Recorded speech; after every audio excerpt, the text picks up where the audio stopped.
Welcome to Writers Not Writing, a show where I interview authors about the ways they procrastinate and highlight artists who are using their voices to push back against fascism. I'm Benjamin Gorman, your friendly author in exile, and the quiet guy behind the glass there is Doug the producer. I write novels and collections of poetry and stuff. Doug does his best to try to make me sound better. Welcome to Writers Not Writing. You're going to enjoy today's show. And if you want a little more, become a patron of my Patreon, and you'll get access to an ad-free version of the show with a bonus segment with each interviewee. Even free members get that, but let's keep that a secret. If I take my time. Hail and well-met readers and reviewers. I have got a bunch of guests today. I'm very excited to have these folks here with us. We're going to start with Morris Allen from Metaphorosis Publishing. And Morris is the editor of the upcoming anthology Hope, the Thing with Feathers. And he's accompanied by three of the writers who have stories in the anthology. Maggie Slater, Lisa Fransson, and Louie Sullivan. Maggie Slater is a writer from New England, where she lives in an 1800s farmhouse with two half-tamed boys, one half-trained dog, her husband, her parents, and at least one benign ghost. When she has an almost quiet moment, she enjoys Haruki Murakami novels, sampling craft beer, and hoarding cheap notebooks. For more information about her and her current projects, visit her blog at maggieslater.com. And Lisa is a bilingual writer living on the south coast of England. In her native Swedish, Lisa is an award-winning children's author, while in her adopted English, she's a writer of short fiction and novels. Her first novel, The Shape of Guilt, is a piece of literary fiction with streaks of magic realism, published by Epoche Press. She also works as a literary translator and a mentor of young writers. And Louie Sullivan mostly writes about what scares him, but decided to take a more positive turn for this one. He's a graduate of Fordham University and St. Peter's University, reads about 100 books a year, and goes to the movies as often as humanly possible. You can find his work in the anthologies Doors of Darkness and Doors of Darkness 2, Trick or Treat by TerraCore Publishing, in issues 62 through 64 of The Siren's Call, and in the upcoming anthology Twisted Tales to Tell in the Night, a Halloween horror anthology from Death by TBR Books. Welcome, all of you. It's very good to have you here today. Great to be here. Happy to be here. Thank you. So I have been excited to hear more about this anthology, Hope, the Thing with Feathers. So Morris, why don't you start us off? Tell us what that's about. Sure thing. It's an anthology of hopeful science fiction and fantasy stories, each with some sort of a feather motif. And I actually came across the art for this first years ago. It's a fractal kind of thing that forms into sort of iridescent feather shapes. And a long time back, I wrote to the artist, Patricia Talavera, and said, I'd like to use it for a cover someday. And just this year, well, last year, I guess, I wrapped up a magazine that I've been running for about 9 years. And I finally had time to get to this project.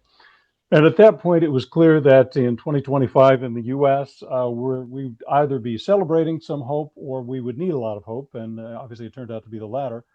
So Emily Dickinson's poem about hope being the thing with feathers was an obvious sort of foundation for the project.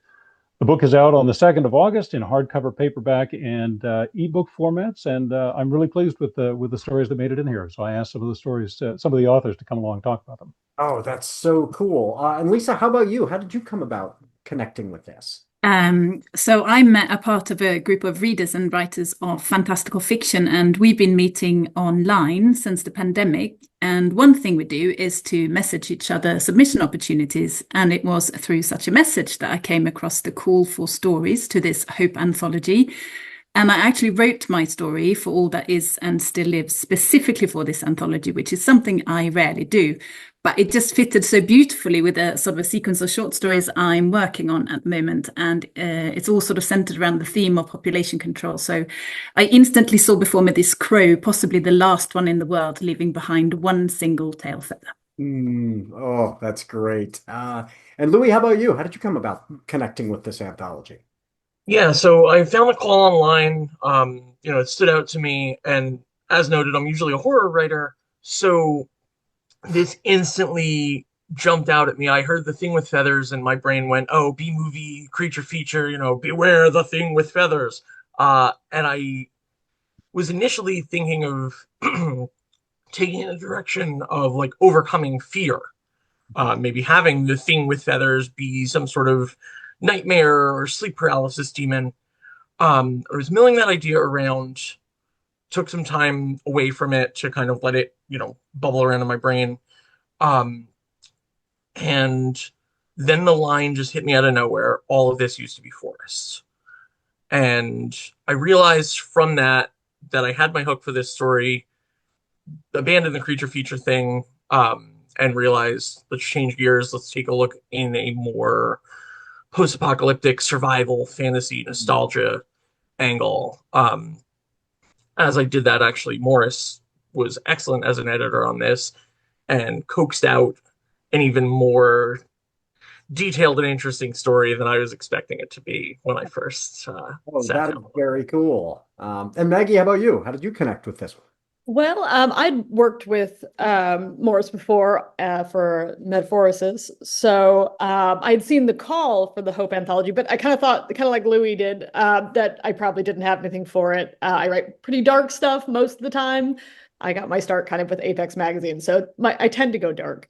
But I did have this piece that I've been trying to find a home for ages that I just absolutely loved. It's kind of stuck in the middle of being maybe not quite speculative enough for the speculative markets, but not quite literary enough for the literary markets. But I loved it. It was really a strange story about kind of breaking away from a toxic friendship with the help of a young man with a seagull head, which just was so strange that I just thought, well, it is a hopeful story. It's a story about finding kind of your freedom. And I thought, why not? I'll try Morris and see if he likes it. So we gave it a shot, and I'm so thrilled that it found a home here with all these great writers. It does sound like just perfect for them, but you're right. I mean, that is a tricky story to sell, and then to find the perfect home. Oh, that's wonderful. So Morris, you've already mentioned this, that we are living in an era where finding hope is so important right now. And this is, I mean, this anthology is a way of combating the fascist uprising we are all experiencing kind of globally. What are some other ways that you've found, that you're looking to push back nowadays? Yeah, I meant to hold the cover up earlier just so people can see what I'm talking about. I should have done that before. Yeah, it's two sides, I think. I mean, there's awful news every day if you look in the American papers, and it's not just bad news for the U.S. It's bad news for the world, unfortunately. So it's grim, and I think it's easy sometimes to get caught up in that and think, well, my God, the whole country is a disaster. Let's go somewhere else. Let's give up on this. It's all downhill. And there's certainly a lot of that's going on. But I do think it's important to be hopeful and to look for something positive as well. There are good things that are happening. There are people that are fighting back. And one of the things that comes to my mind, both personally and in terms of the people I know, I spent most of my career working in foreign aid, which is an industry that the U.S. doesn't have anymore all of a sudden. And I was an expert, I guess I still am an expert on democracy and anti-corruption and justice and rule of law.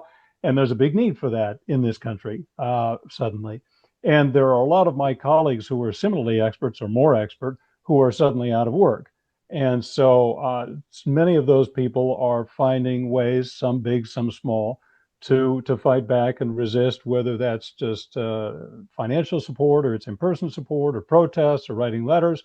All of those things are helpful. And I think it's important that we keep track of the fact that even though big, big bad things are happening, little things can be helpful as well. So even if you don't feel that you can do something really big to fight against the Trump administration and all of the things that are happening, you can do small things like writing to your congressman. They really do have an impact, and you're making a difference. So I think it's important to keep focused on that. Yeah. And the idea of, folks we used to send around the world to do democracy building. How do we strengthen institutions? And now to need that at home. I'm very glad that folks are using their expertise in that area in the United States. Lisa, how about you? How does this play out in Sweden? Yes, I'm originally from Sweden, as I said, and here the Swedish Democrats, a party with well-documented roots in neo-Nazism, is currently the second largest party in a coalition government, and it's so easy to just sort of feel powerless when facing this wave of nationalistic right-wing politics that seems to be sweeping the whole world. Because how can I fight back? But I keep coming back to kindness and community to build from the ground and to sort of literally be kind to my neighbors. Yeah, yeah, that Mm. that local community building is going to be so important. Louis, how Yeah. about you? Yeah, I mean, I often feel like I'm not doing as much as I would like to. But I do feel like that's been true for a lot of people lately. That, as Lisa noted, it can be overwhelming. It can feel like it's much bigger than anything any of us can take on. Um, but I think, from that end, it's important to do what we can and to not knock ourselves down for whatever efforts we're taking. I work day to day at a nonprofit. A good chunk of our efforts are going toward combating all this hatred that is unfortunately so prevalent nowadays. And then, personally, I've also been trying to take the time to make sure that my support net is strong and to be part of that net for other people. Because again, it's so big and it's so like it's easy to feel like you can't do anything or like you're not doing anything. But at the same time, when you take that step back and you see what everyone is doing together, Yeah. you realize that, it is you are able to overcome problems and issues that are much bigger than you thought you could, Yeah. in a way that none of us can alone. Yeah, and I think that sense of, oh, I'm not doing enough can actually be paralyzing, right? Recognizing, Absolutely. oh, this thing that I'm doing is something, and then I can add something to it, but I've got to feel that victory. Victories lead to victories, right? And so recognizing the day-to-day work of working for a not-for-profit is a victory. And then, what can, but yeah, the beating up on ourselves doesn't help. So yeah, I think that's important. Maggie, how about you? Well, for me, I'm lucky to live in a fairly small farming town. So I've been focusing really heavily on local economy whenever I can. With small kids at home, sometimes I get kind of hamstrung with the amount of time I can contribute to things, but I'm very lucky that our family is very financially secure. So I've always felt that having any kind of amount of money available means that you have to disseminate it to the community. That's very important to me.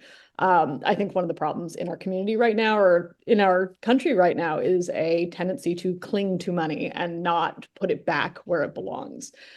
So I do my best to pour that back into our local farms, local artisans, local charities, doing everything from homelessness help to immigration legal support and bail funds.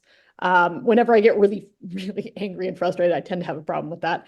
I usually find some solace in being able to immediately donate to something that is going to combat whatever has just made me really angry. Yeah. I'm glad that I have the ability to do that. And I've also just really fallen very hard for zines. I love non-traditional publishing. I love what people are doing underneath, the more traditional dissemination methods. Yeah. And I just think there's a lot of really cool things that are happening off the internet and off of kind of the big tech brother kind of eyesight. Yeah. Oh, that's great. So one of the things I like to ask folks, this will be interesting with four of us, is what is a story that's not getting enough attention? Part of the strategy for the kind of fascist propaganda machine is flood the zone. There's so much. There's another story every day. That is intentional on their part. It's overwhelmingly distracting. And so I always ask folks, what's something that's not getting enough attention? But with four of us, that would be that would be a lot. So what are some things that you're noticing that you're saying, this is something I hope folks pay more attention to? Morris, how about you? What's something where you're noticing where you're saying, I don't want this to get lost in the shuffle? Well, I think that a big part of the problem on both sides, not a particular issue per se, but an approach, is this. Obviously, people talk about this a lot, but this polarization and this idea that there's the bad guys and they're the good guys, and we're the good guys. And so Democrats all have to be in lockstep, and we all have to believe the same things, and all Republicans are bad and they all believe the same things. That's just not true. People are individuals, and you have to deal with issues on that basis. And it's okay if we disagree with things. But the important thing is that we think seriously about each issue. Both sides, I think, are guilty of saying, well, Republicans support this, so it must be bad. And it's certainly a temptation for me. I see Trump say something and I think, well, Christ, all right, he said it, so it must be bad. And usually that's true, but not always. Right. Right, with Trump, it's usually true, but with not with all Republicans. Yeah. A broken clock is right twice a day. Yeah, exactly. I mean, there are Republicans who Trump think was about saying these that he issues. wanted to get rid of the penny. And I was like, finally, maybe we have, that is Exactly. something the penny is not practical. It is worth more than a penny to make. These are not efficient. Okay, I'm not going to agree with the guy on anything else probably this year, but he wants to get rid of the penny. Good. But that's one. Or I was complaining to these guys earlier, daylight saving time. Get rid of that one way or the other. I don't care which way it goes, but just stop.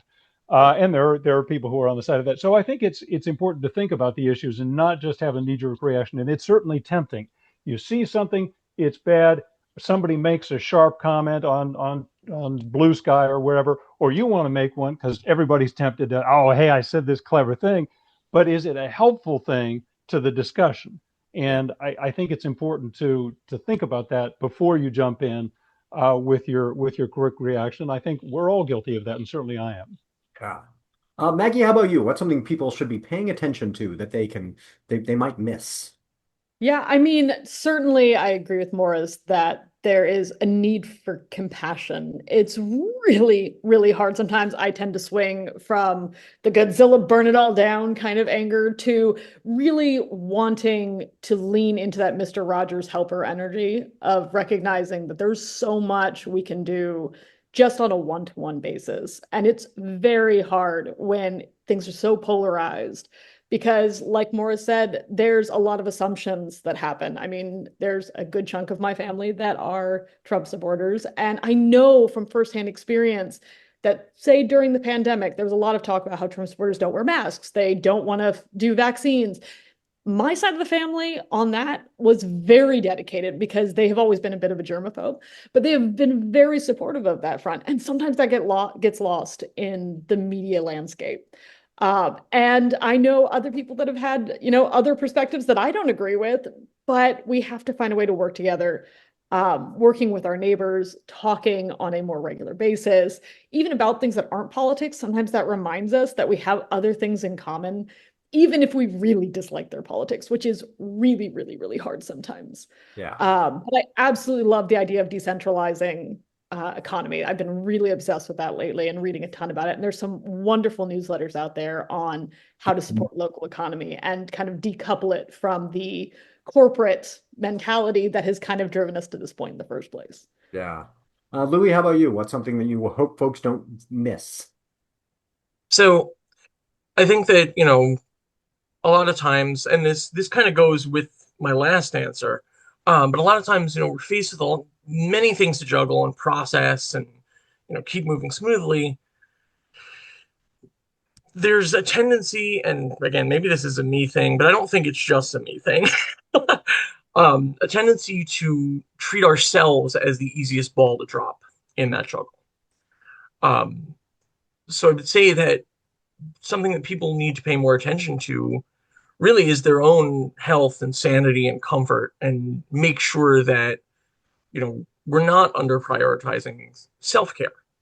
Yeah. Obviously, I'm not advocating for all out ignoring everything else and just, no news, no awareness of the world. But it is important to keep in mind that, even if your goal is to do as much as you can to help others, you can't do that as well if you yourself aren't, taken care of and operating at 100. Yeah, sane and functional, right. Lisa, how about you? Yeah, I get what you said about the sort of overwhelming stories every day. I actually stepped away from consuming news and also social media back in January this year. And I do want to understand what's going on in the world, but I was just exhausted by this endless manipulation with reporting that's purely designed to create this flight kind of response.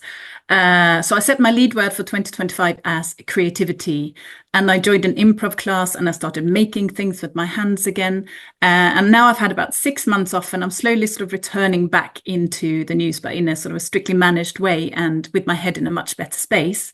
So I suppose I would encourage people to pay more attention to their immediate surroundings, to the now, and sort of to find hope and joy in small moments.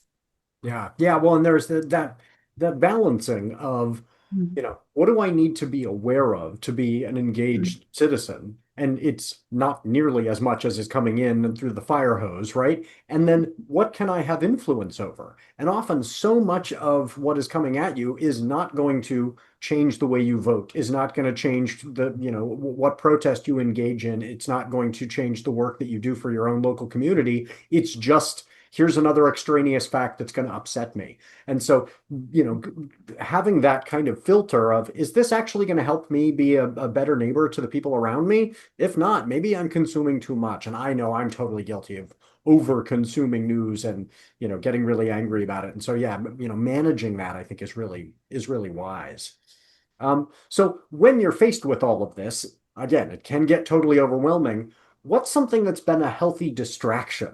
That's been getting you away from kind of the fire hose of news. Let's start with Louie. How about you this time? All right. That has helped you stay sane? So I am, as noted in my bio, a huge movie buff. So this week and every week, that's usually in some way or another the answer. But that said, I do think, it's a pretty topical movie to call out when we're talking about hope. Um, the new Superman. Yeah. It does such a good job of, offering a picture of how to emphasize hope, even in spite of those overwhelming odds, and how to not lose sight of the right thing and doing the right thing, even, when you have your own shortcomings or, people are judging you around you. Without getting too spoilery and too in depth about it, it's punk rock. Yeah.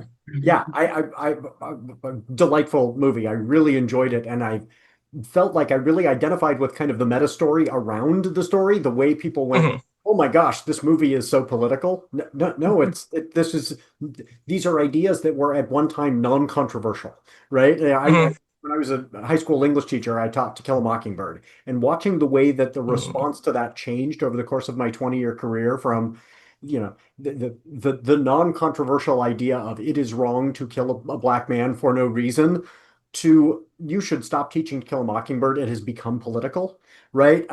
Was wild, and I feel like that's what we've seen around Superman. There's nothing in the movie that I think would have been objectionable 10 years ago, and now the ideas of empathy and, and struggle are Mhm. controversial. But yeah, I found that movie absolutely delightful. Lisa, how about you? What's something that has been a reprieve? Yeah, well, apart from just consuming stories endlessly and escapism through books and movies, I have found an account on Substack called In Otter News, which is just pictures of otters. And they've got personas called Steve and Brad that get up to silly things. It's very slapstick captions, and it's all very cute and very light-hearted, and it just makes me go, ah. Yes. Oh, yes. Otters are, yeah, it's just cuteness overload. That's a great idea. Yeah, I think that's wise. Maggie, how about you? Well, like I said before, I tend to write darker things. So usually my escape is horror films.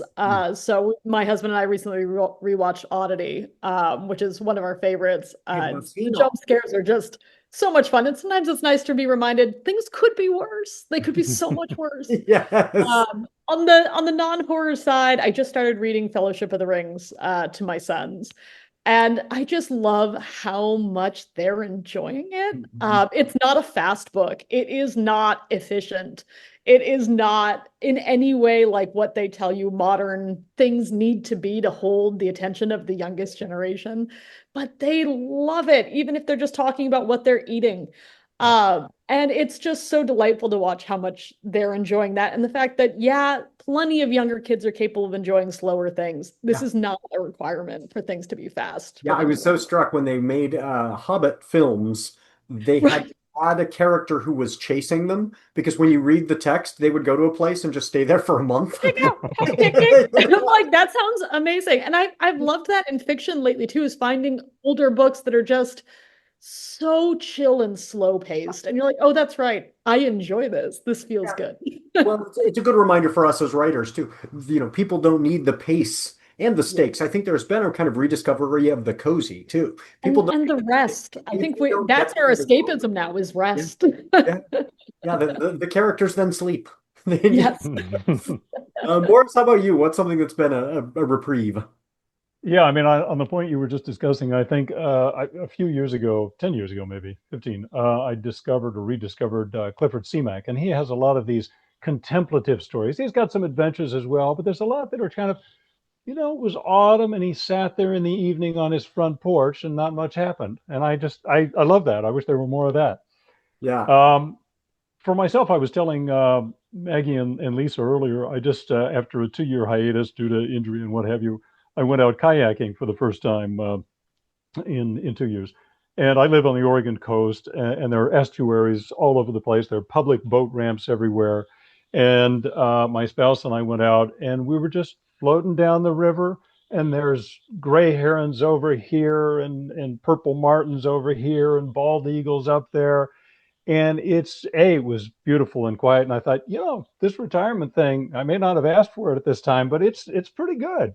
Yeah. And it's a reminder that despite all the bad things that are happening in the world, there's still a lot of beautiful places and beautiful things that you can experience, whether it's something small, or it's your garden, or it's a flower, or it's a river full of natural wildlife and what have you. So that I think is a big help in taking my mind off things. And, I happen to live in what I think is a particularly beautiful part of the world, but I've lived all over the world, and you can find beauty like that anywhere. It's just a matter of identifying it. But kayaking is, I find, a transcendent way to experience that beauty, because you're literally moving at the pace of the river a lot of the time. Yeah. So you're floating in beauty, which is pretty amazing.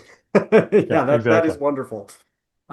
So let's go to our commercial break. And when we come back, I'm going to ask you all what you've been daydreaming about lately.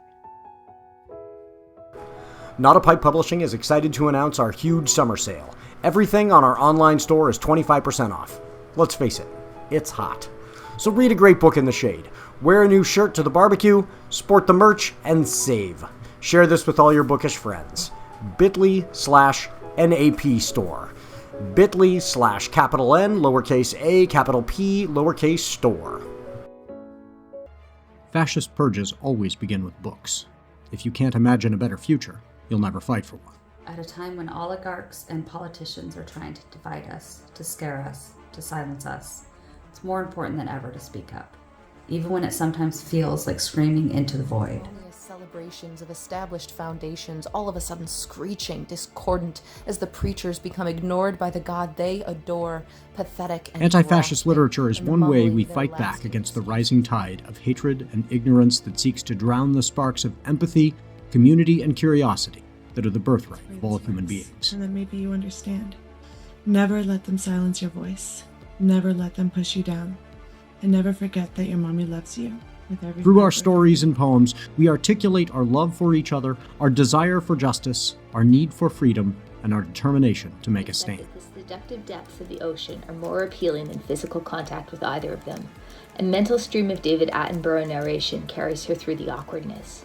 Here, the larger of the two apex Volume 1, The Antifa-Lit Journal, begins with Rachel A. Rosen's brilliant "What If We Kissed While Sinking a Billionaire's Yacht?" and takes the reader on a journey through rage, fear, and despair to a place of grace, hope, and motivation. Fascists are like bindweed and blackberry in the garden. You can't eradicate them, but if you stay on top of your reading, you can keep them from taking over. By itself, it's not enough, but no single effort is. We must come together and embrace one another. Media. The Enriquez kids came to my daycare until their dad got disappeared, Dolores said. Where were the signs and the singing when my brother died? Protest.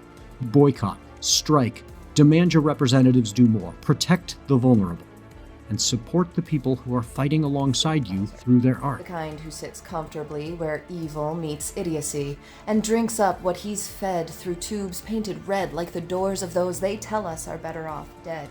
back our Kickstarter, and help us make the Antifa Lit Journal into the kind of community that will outlast the current fascist regime. Fight fascism with your voice while you still can.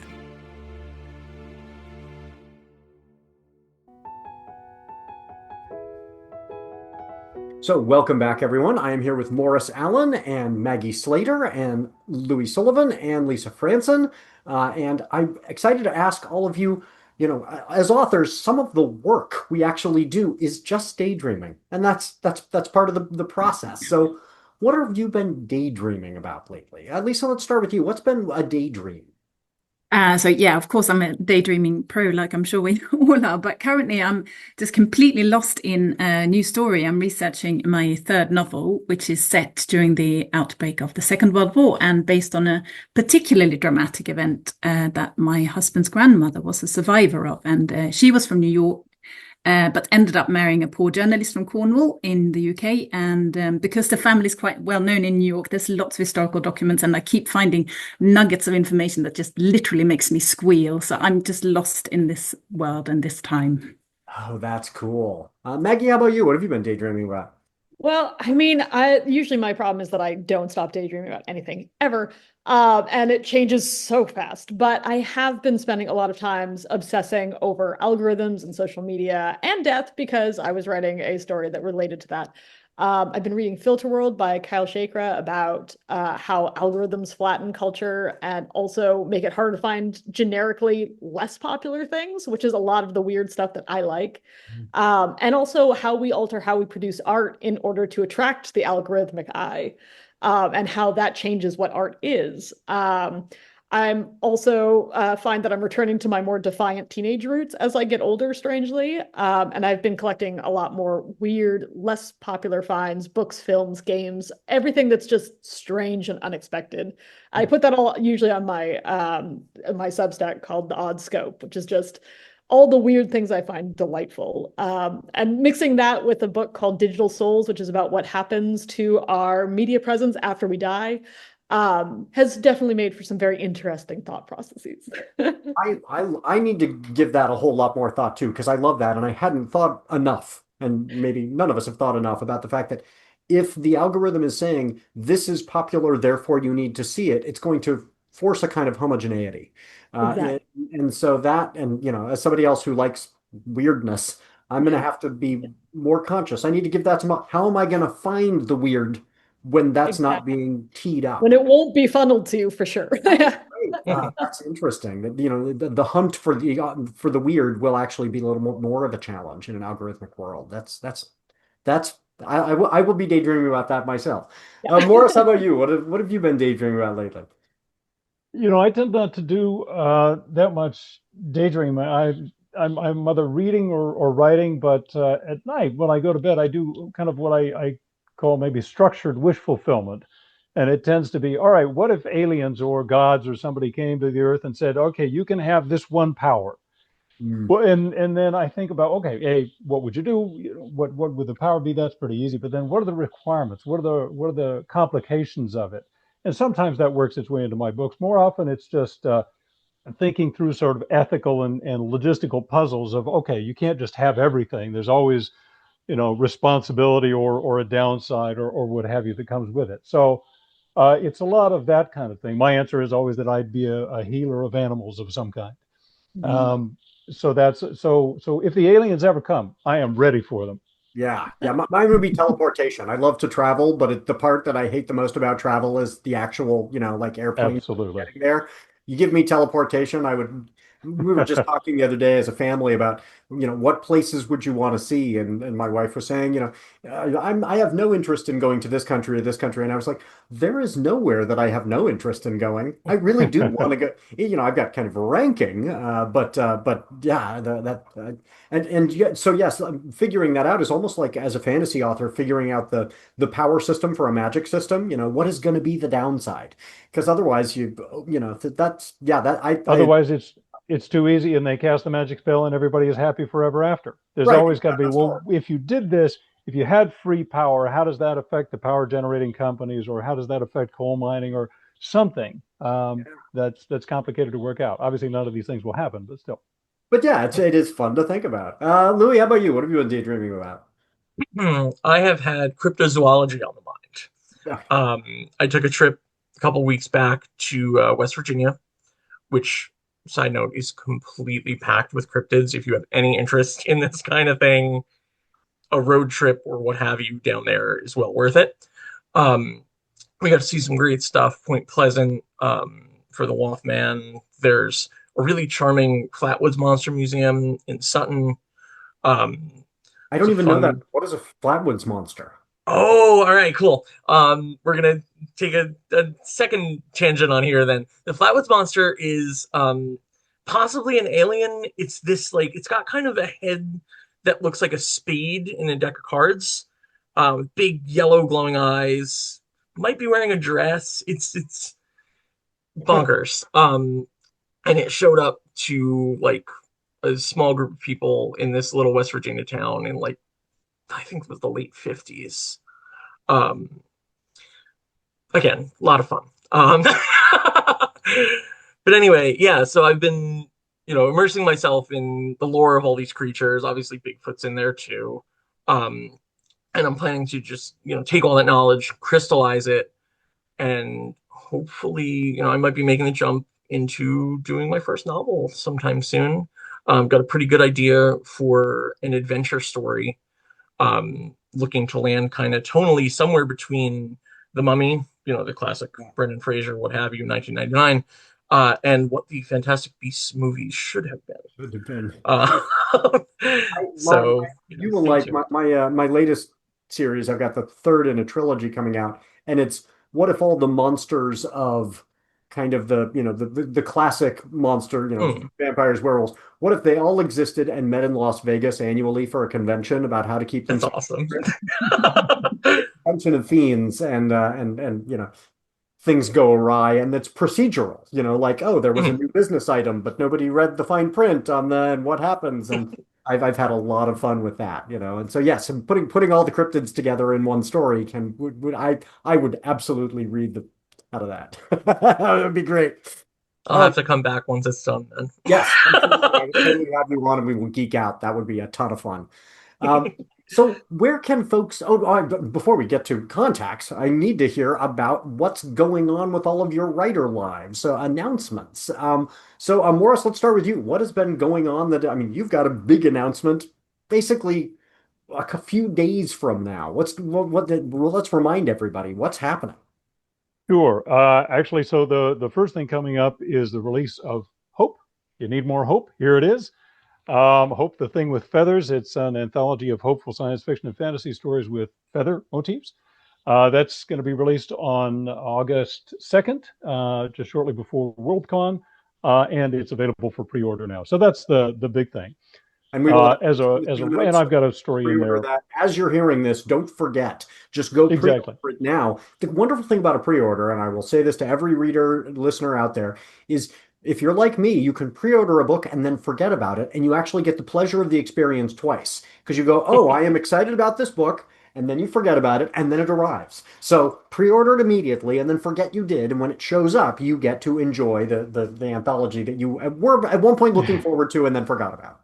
Exactly. That literally happened to me yesterday. I had pre-ordered the latest Julie Tornado book, and suddenly Kobo wrote to me and said, "Yeah, here's your book." I'm like, "What? Oh, right, yeah, great, new book." Yep. So everybody That go goes to the pre-order top of the Hope, reading Thing with pile. Feathers right now. Exactly. So there's that. That's obviously a big thing coming up. This has been my best year ever for having stories published. I've got a dozen stories published this year, Wow. either already or coming out, which is way, way above my norm. And I suspect it has something to do with the magazine closing and me having a lot more time to write. I could be, or submit, which is the tedious part of it all. So that's one thing. The other thing that's coming up, I'm thinking sometime next year, is a shared world anthology. I've been wanting to do a shared world ever since I read the Liavek books by Emma Bull with Stephen Brust and a bunch of others. And so I said, well, all right, let's all organize my own, and got a bunch of writers together, and we chose a topic. And Maggie is among those writers. We don't have a title yet, but most of the primary stories are done, and it's it's a fun thing. It's not about the epic quest to save the world. It's about the people in in their day-to-day lives that they interact with, the people who do their laundry, the people who bring them beer, the people who, heal their dogs. So there is a big quest happening in the background, but all these stories are about the local innkeeper or whoever who's doing a small piece of something. And the quest just kind of happens. Oh yeah, and there's those heroes over there. Right. But yeah, I've got to get this laundry done. Yeah. So that's been a lot of fun, and I look forward to that coming up. Oh, that is cool. Lisa, how about you? Yeah, I've had 2 short stories published this year so far, which is amazing, seeing as I only started writing them in the series this year. I've also had my 7th Swedish children's book accepted, and I've got a novel out on submission and various other things. In terms of events, I'm looking forward to making an appearance on the local festival, Warsaw and Wordfest in October. And I'm also attending World Fantasy Convention, which this year takes place right on my doorstep. And in 2026, my first literary translation will be published, which is called The Girl of Darkness by Christina Dowley. And that's part 1 in a trilogy. Where is the World Fantasy Convention this year? It's in Hove, so I'm wondering if it's maybe a secondary World Fantasy Convention. I don't know. But it's definitely called World Fantasy Convention. Realize that. That's a doable trip for me. So I should check that out. I'm gonna go to the International Book Festival in Frankfurt in October. But maybe I could. We'll talk offline. I gotta find my way to that one. Yeah. Louie, how about you? What's coming up? So my work in this anthology, in Hope, The Thing with Feathers, is going to be the first of 2 stories that I've got coming out this year. The second is a short story called Last Requests that I wrote for the Twisted Tales Halloween anthology for Death by TBR. It's a spooky radio program, last broadcast kind of thing. So I'm really excited about that one.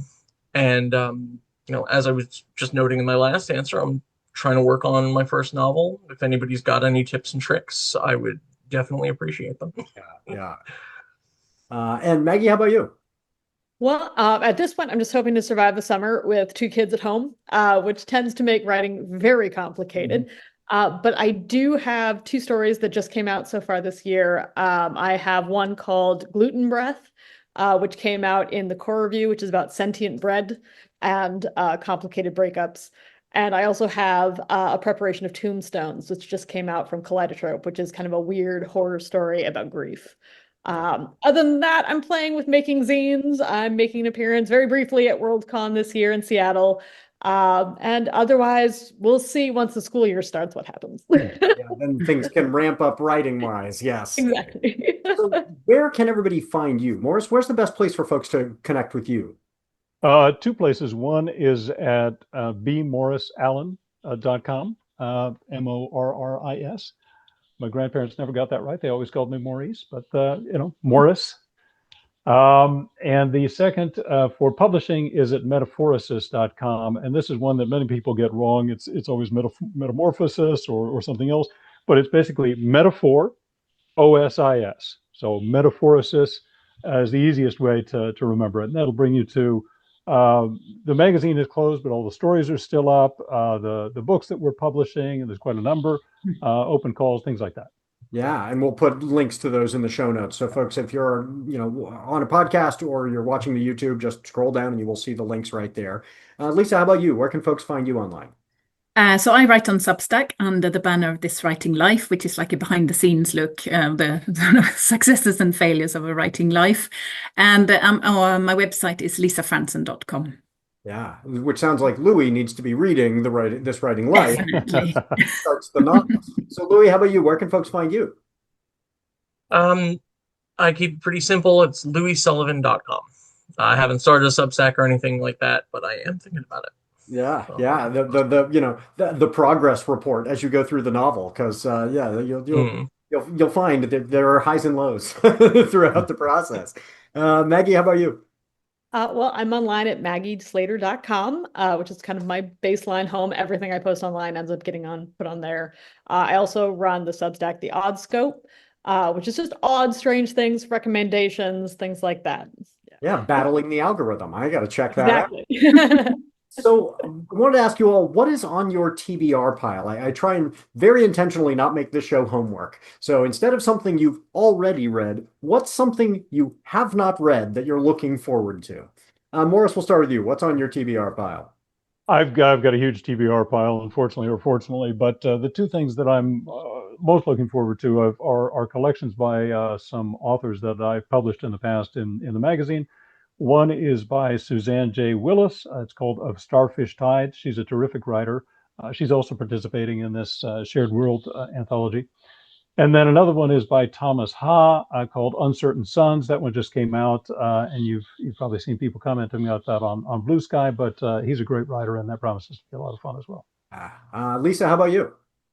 Yeah, I read quite a lot for work, sort of through my mentoring and also research. So I'm looking forward to an August of like just reading for pleasure. So I'm going to read Children of Paradise by Camilla Grudova, who's a horror writer, and also Duck's Newburyport by Lucy Ellman, who is a 900-page novel in just one sentence. Mhm. Really? A grammatically correct sentence? Finding the operative clause is the challenge. Where is that will be an interesting game. Maggie, how about you? Well, going with my current obsession with social media and algorithms, I'm definitely looking forward to Sarah Wynne Williams' Careless People, which is her memoir about working for Facebook, which is always dark and interesting. I'm also, I know myself enough to know that I will probably also be reading a bunch of Junji Ito. I just picked up a bunch of his collections of short stories, and sometimes I just need to freak myself out a little bit. So I'll be doing that too. Excellent. And Louie, how about you? What are you looking forward to? My TBR is everlasting and ever growing. But one constant on it is Stephen Graham Jones, because it is impossible to keep up with him. I don't know how he writes it that fast, but it's always good. You know, his writing is phenomenal. I love The Last Final Girl. I got to reread My Heart is a Chainsaw so that I can go back around through and finish up that trilogy. And then he's got I Was a Teenage Slasher. It just keeps going with Buffalo Hunter. I think he just put out that other one that's like a 2 books in 1, and you flip it over, and again, the man's a machine. So yeah. So I want to get your recommendations. Who else would be a good guest for me to have on this show? Who are some folks? Morris, how about you? Who do you recommend? I would recommend all the people that are in this latest anthology. I think I'm the one that chose them, but I think they're all great writers. So I've got a long list that I could go through, but pretty much anybody who's in this, including these three right here with us. Excellent. Lisa, how about you? Christina Dowling, who wrote this trilogy that I'm translating, Eira Martell, The Girl of Darkness, which is scheduled to be published in September next year. And she is a Swedish lady who lives in Ireland, so she's got this amazing Irish accent as well. Yeah. Oh, that would be great. Lisa, how about you? Or Maggie, how about you? Yeah, I mean, I would recommend Catherine Quevedo. She's an author I've adored for years, and also a critique partner of mine who I've known for many, many years. She just had a novella come out called Thrice Petrified, which is all about Fae and environmentalism, and it's really cool. I also would highly recommend having Sean Patrick Burney, who is a horror writer. He wrote the best book I read last year, which is a collection of short stories called I Would Haunt You If I Could, which is a bunch of ghost stories that are possibly ghost stories or possibly not. And I adored it. It was great. Yeah. Oh, that's great. And Louie, how about you? Who would you recommend? I mean, going off my last answer, Stephen Graham Jones would be a great pick. I also think Nat Cassidy, Rachel Harrison, Clay McLeod Chapman. I think would all be excellent. Oh, excellent. Okay, so before we get to our send off and you get to give your advice to our listeners for the week, I have some folks I need to thank. Thanks to the artist Max Oakland, who reached out and provided one of his songs for our intro song, I Prefer the Dusk. Let Max know you like it by following him on Twitter at Max Oakland with 3 Ds. And thanks to the author Stephen E. Scribner, who's the author of the Taun Fantasy series and makes music under the name S. Eric Scribner for his song A Poem from the album Pianosphere. We used that during the ad break. If you make music and you'd like your song used on the show, I'd love to highlight a listener's work like Max's or Stephen's song. So email me about that. Thanks to Doug, the producer, for making this show sound good and taking the blame when it doesn't. And I cannot forget to mention, Writers Not Writing is a production of NotAPipePublishing, so please go to NotAPipePublishing.com, check out the amazing books written by writers who didn't procrastinate too much. And if you like this show, rate and review it wherever you found it, and check out this collection, Hope, A Thing with Feathers. That sounds really, really cool. And after you do, please rate and review. Just, click on that 5th star and write about what you enjoyed in it, and it makes a big difference. You will make everyone's day. And same for this one. Just, click on that thumbs up there in front of you an odd number of times. We would appreciate that. So the advice I've been giving everybody is just a reminder that all writing is political, all speaking is political, and not writing or speaking is also a political act. So choose how you want to use your voice to make the world a better place. And let's see, Morris, how about you? What's your advice to everybody? My advice is something that I alluded to earlier, really, which is that things may look bleak now. They often look bleak, but hope will help you get through it, and it's free, and there's a lot of it available. So just don't forget to look on the bright side from time to time.